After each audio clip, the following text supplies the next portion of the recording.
ये है आपका अपना चैनल माई पोर्टल।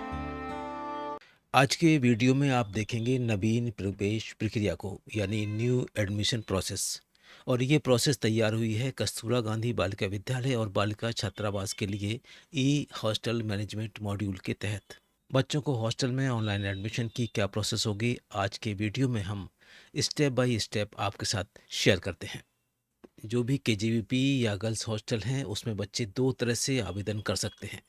पहला, खुद अपने मोबाइल से, टैबलेट से या किसी सेंटर पर जाके आप आवेदन करा सकते हैं। और दूसरा तरीका है कि आप छात्रावास में वार्डन के सहयोग से भी आवेदन कर सकते हैं। इसके साथ साथ आज की वीडियो में हम आपको बताएंगे कार्यालयीन प्रक्रिया, यानी वार्डन के द्वारा एडमिशन के लिए क्या क्या प्रोसेस करनी होगी।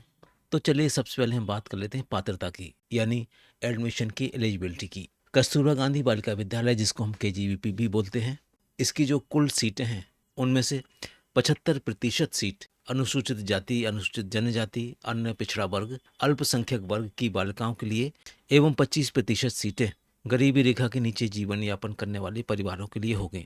इसके साथ साथ अस्थि अनाथ, बेसहारा किसी भी वर्ग की बालिकाओं को चयन में प्राथमिकता दी जाएगी।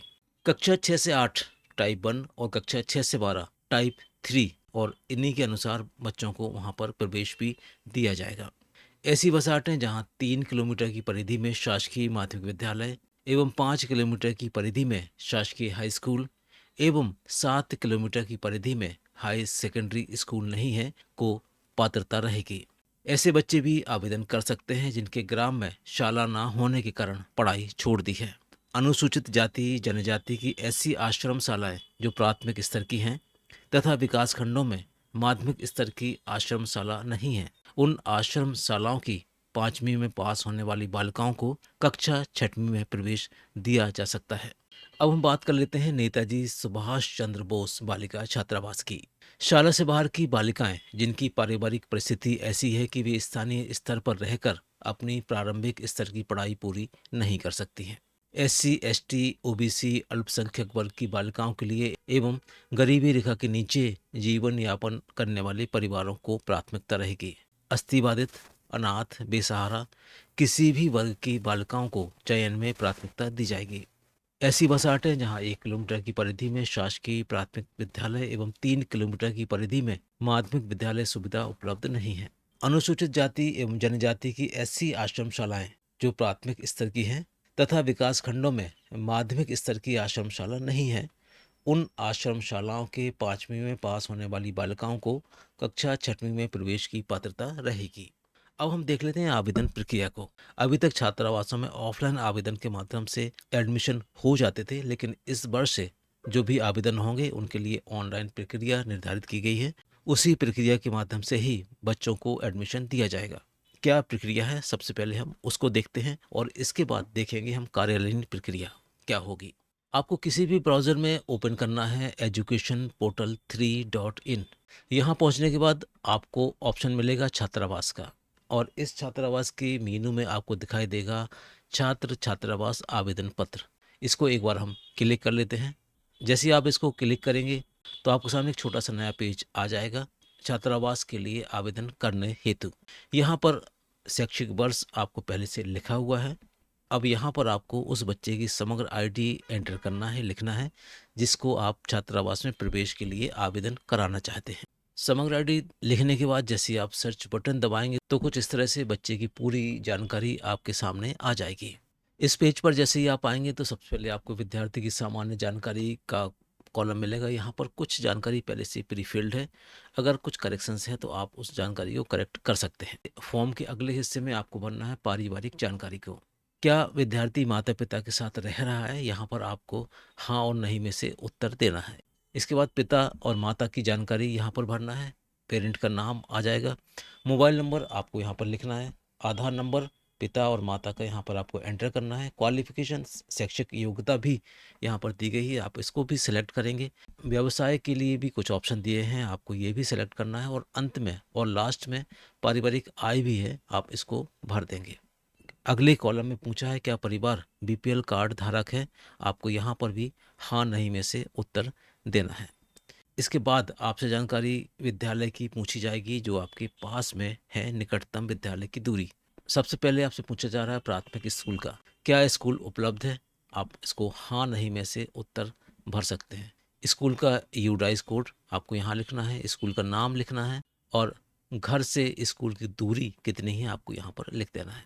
उच्च प्राथमिक स्कूल, इसी तरह से माध्यमिक विद्यालय और हायर सेकेंडरी स्कूल की इन्फॉर्मेशन आपको यहाँ पर भर देनी है।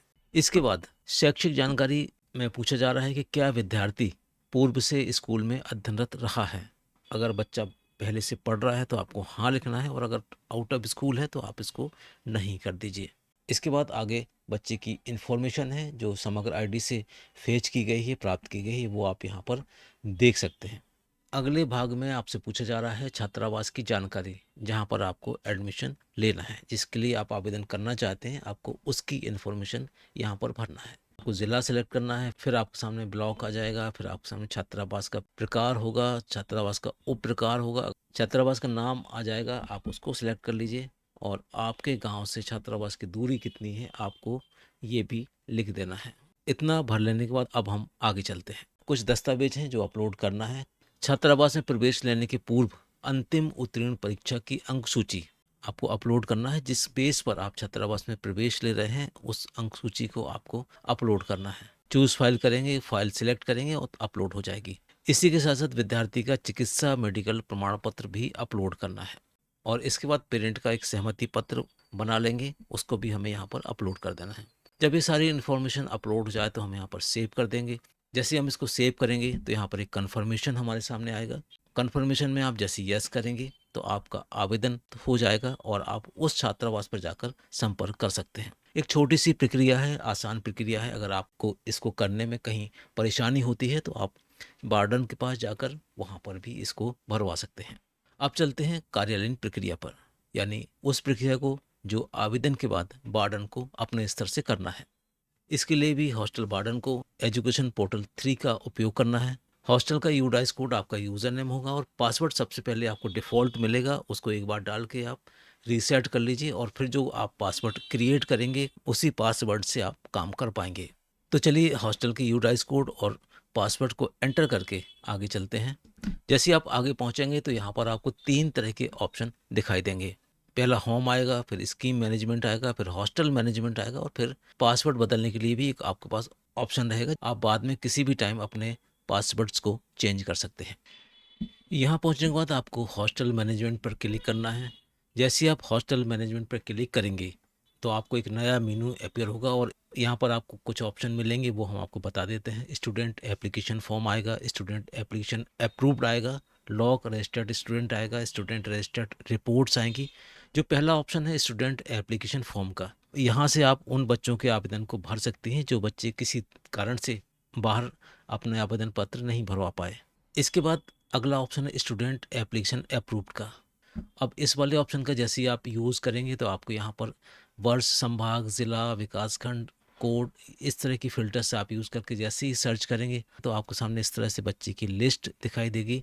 यहाँ पर एक चेक बॉक्स बना है, आप इसको टिक करके अगर आप चाहेंगे तो बच्चे को अप्रूव कर दीजिए। तो आपको लगता है बच्चा एडमिशन की सारी एलिजिबिलिटी पूरी नहीं करता है तो आप उसको यहाँ से रिजेक्ट भी कर सकते हैं। इसके बाद एक लॉक रजिस्टर्ड स्टूडेंट ऑप्शन भी मिलेगा। आप जितने भी बच्चे आपने अप्रूव किए हैं आप उनको यहाँ से देख लीजिए, उन बच्चों को सिलेक्ट कर लीजिए और फाइनली उन बच्चों को आप यहाँ से लॉक कर दीजिए। कोई बच्चे को अभी भी आप अगर रिजेक्ट करना चाहते हैं तो आप यहाँ से रिजेक्ट बटन दबाएंगे तो वहाँ से बच्चा वो रिजेक्ट भी हो जाएगा। बहुत ही आसान, बहुत ही ईजी मॉड्यूल है। फिर भी अगर आपको लगता है कुछ पूछना तो आप कमेंट बॉक्स में ज़रूर पूछिए। मिलते हैं एक नई वीडियो में एक नए टॉपिक के साथ। तब तक के लिए थैंक्स फॉर वॉचिंग।